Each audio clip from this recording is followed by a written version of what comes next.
Hello viewers, today for unboxing we have something that is not a telephone. This is an old General Electric box fan, and I don't normally buy fans on eBay just because they're all too expensive, but this is a model I've been looking for a very long time, and they only wanted $25 for it, which is reasonable for what it is. So I got it, and let's go ahead and open this up. I'm not sure how this is going to go.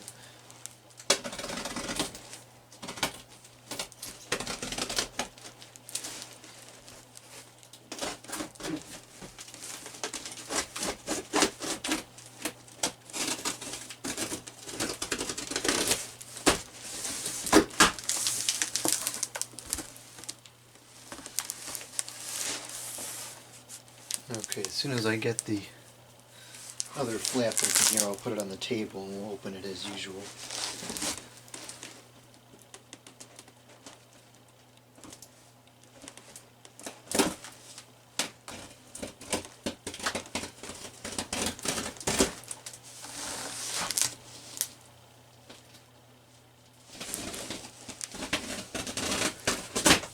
Okay. Nope, I'm going to knock over the camera.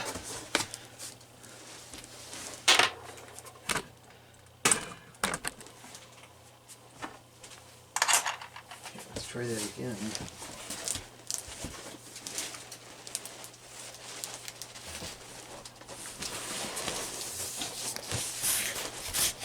Okay. Actually, now I'm wondering if it was really advantageous to put this on the table. No, I don't think it was. We're going to put it back on the floor.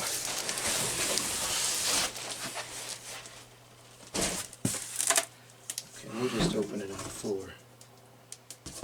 This shop really isn't intended for opening packages this big, but it is what it is.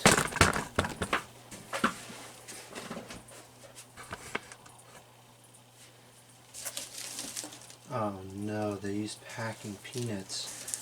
This is going to make a mess. What are we going to do about this?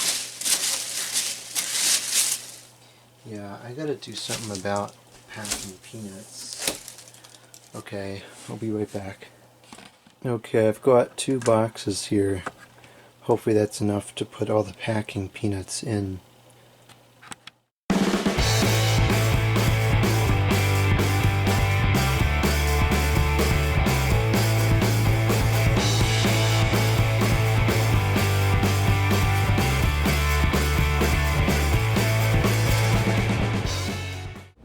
That's about all I can fit in my other box, so that's going to have to be sufficient. I think that'll be good enough to pull it out without making a whole mess. But we'll try.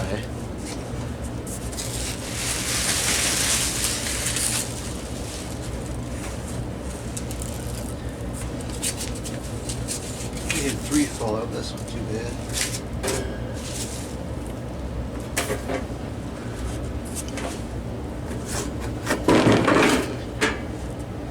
Looks like they put cardboard there to keep the things out of the fan itself, which is good.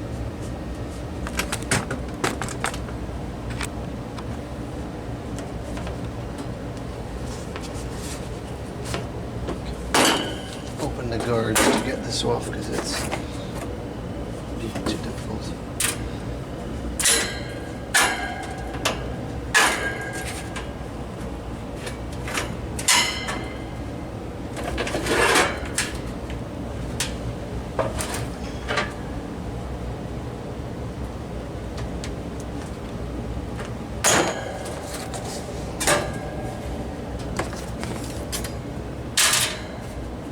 Seeing something I don't like, and that is a huge dent in the box and a huge dent in the fan.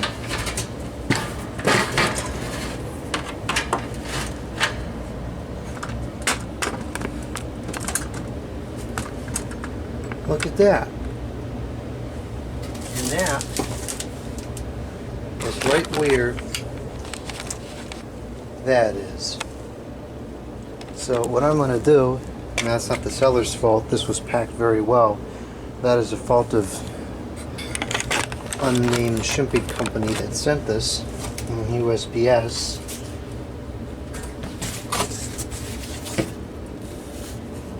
Priority mail. So I'm going to write to the seller and ask them to file a claim with the USPS, because that, I am certain, was not in the pictures in the listing. Fortunately, it doesn't look like it damaged the finish too much. I could probably bang it out again, but you know, USPS and all the shipping companies really have got to stop throwing the stinking boxes around.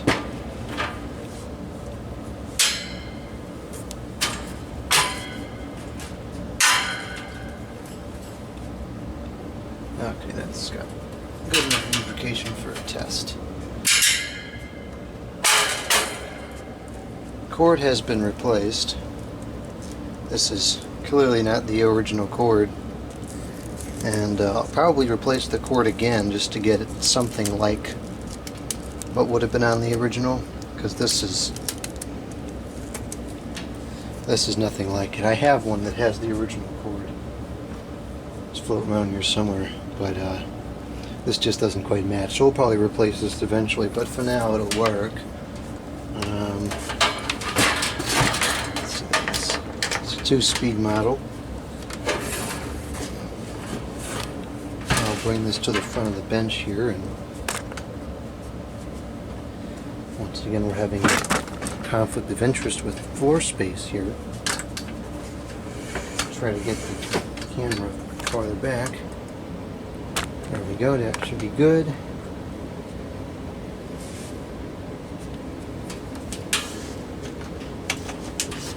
Okay, let's start off on low, which is the first position in the switch.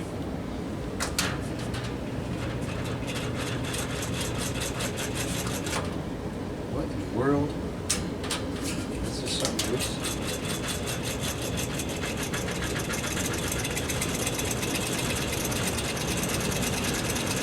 You know what that may be? That may be the washers on the...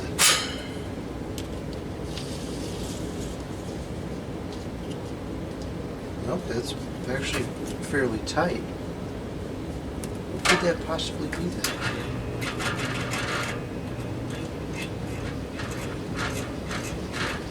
I'm not sure what that is. I'll have to investigate that in the future. Not really quite sure I want to run it up at full power with it sounding like that, though.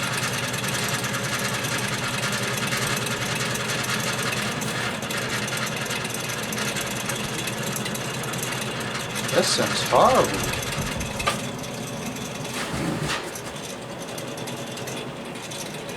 And it feels awful too.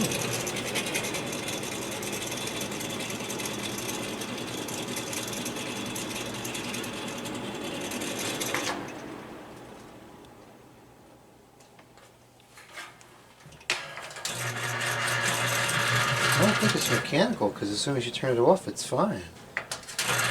Here's high, it doesn't break.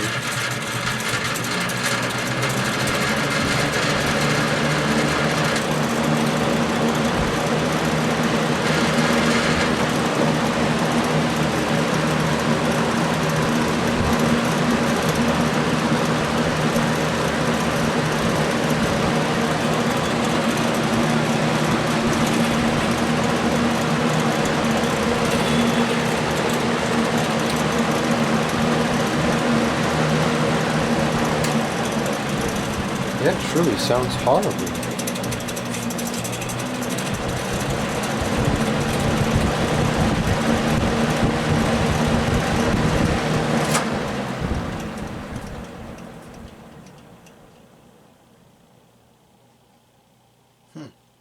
Well, we'll have to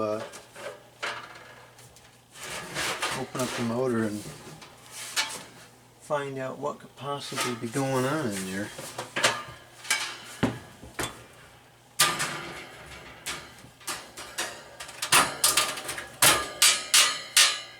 I don't think it's something to do with the garlic. It just sounds like something's loose.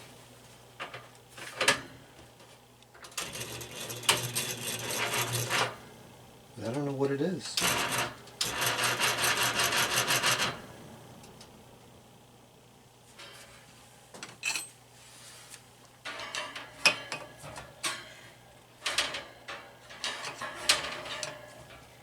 Yeah, those are plenty tight. I don't know. Could be that.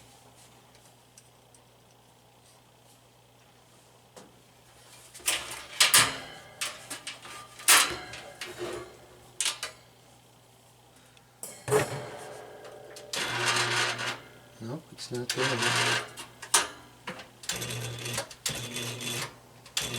I don't know what it is, but that is one horrible sounding motor if I ever heard one. So this is definitely going to need a good service to get back in operable condition, because at least I ain't going to use it sounding like that. Drove me up the wall. Well, anyways, came with some unwelcome surprises, but there it is. Thank you for watching. Comment, subscribe, and out.